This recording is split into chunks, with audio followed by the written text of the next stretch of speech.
Good morning. It's really awesome what's going to happen here for the next 2 days. Strategic discussions, decisions made by budget activists coming from all corners of the world aim to make our global work on making budgets, making budgets public even more effective.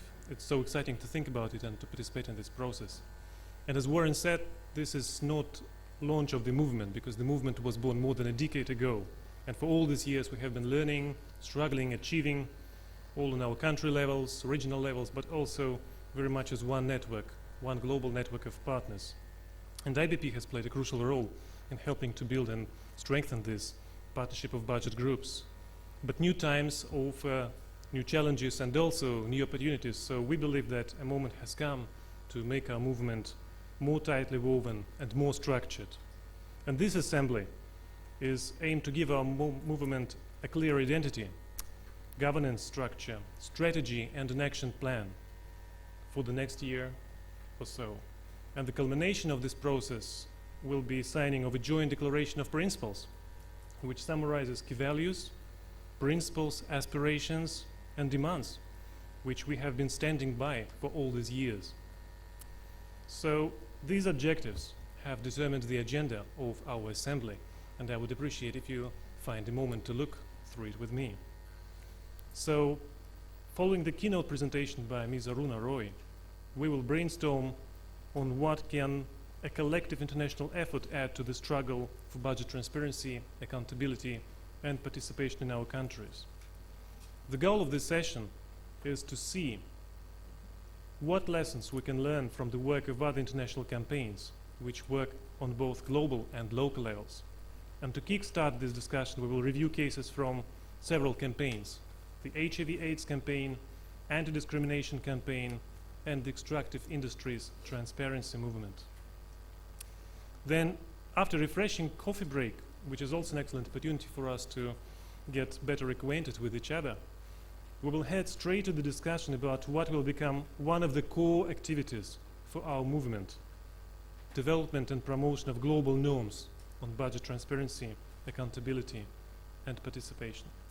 And we will start with two plenary presentations to give us an overview of current thinking about the need for global norms, and then we will encourage discussion on why we think we need global norms, why some norms work well while others don't, and how the new multi-stakeholder initiative on fiscal transparency, the GIFT, can be instrumental in the development and endorsement of the new global norms. Global norms are really core to our movement, so we plan to continue discussion after lunch, but this time in 6 groups. And the groups format will help us to maintain focused discussion. And as a result of this exercise, we hope to come up with very specific ideas and recommendations on how the global norms can be achieved, what strategies and actions we may use for this purpose. We will also use this opportunity to talk in greater detail about GIFT, to discuss how we can pursue opportunities and overcome limitations which are embedded with this initiative. Then after refreshments, we will turn to one of the most important and most difficult topics for every movement: governance structure. We will work in groups again, but this time groups will be formed on a regional basis. We think that will be an opportunity for us to review and discuss the governance proposal which was developed by the Interim Steering Committee. Ideas and suggestions which might come up as a result of this process will be discussed and collated on the next day. We will have a separate plenary session for that. Therefore, facilitators for these breakout sessions groups are asked to keep record of all group discussions in order to be able to report back to the plenary next morning. Then at 6:30 p.m. comes the most exciting, notable and festive part of our agenda: signing ceremony for the Declaration of Principles. Reading and signing of the declaration will be followed by dinners, celebrations and various festive activities, so I'm sure that will be the most memorable experience for us all. As I said, on Saturday we will begin with groups' reports on governance, reaching consensus for different suggestions and concerns that may emerge. We hope that this session will help us endorse the governance structure by the end of the assembly. The next 2 sessions before lunch will be dedicated to the development of advocacy agenda for our movement and we will explore them within the context of current international advocacy opportunities such as open government partnership, G20, aid effectiveness, or extractive industries. Then, following a brief overview of some selected advocacy directions, we will break into thematic groups with the purpose to explore specific challenges and opportunities associated with each of them. We hope that the subsequent discussion in the plenary will help us better understand what may be advocacy priorities for our movement for the next 1 or 2 years. We will use lunchtime to hold regional consultations in order to discuss and put forward nominations for the steering committee, as well as come up with suggestions for working groups.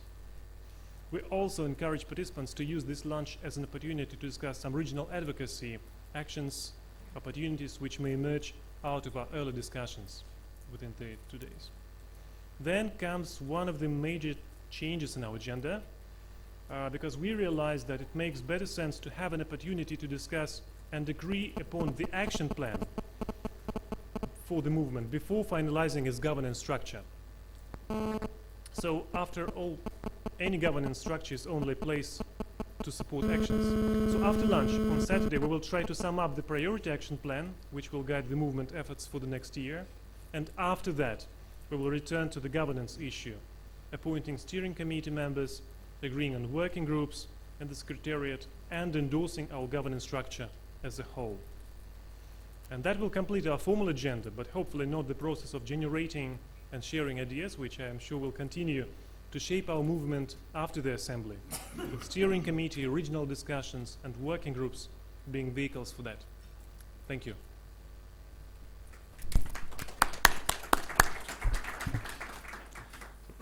Thanks, Anton. So it's now my great pleasure to introduce Aruna Roy, who will be our guest speaker, our opening speaker this morning. In brief, because I could go on for a long time here, Aruna has been an inspiration to millions in India and around the world.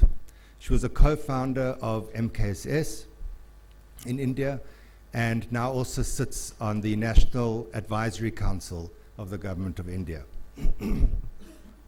But it's really Aruna's inspiration and creativity and the work of her and her colleagues of galvanizing masses of citizens in India around the right to information, right to live movement, and now more recently around the right to work and the right to food.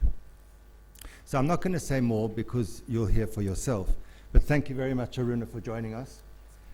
And over the many years, IBP and Aruna have interacted. She's always been a source of great wisdom and inspiration, and look forward to hearing from you today.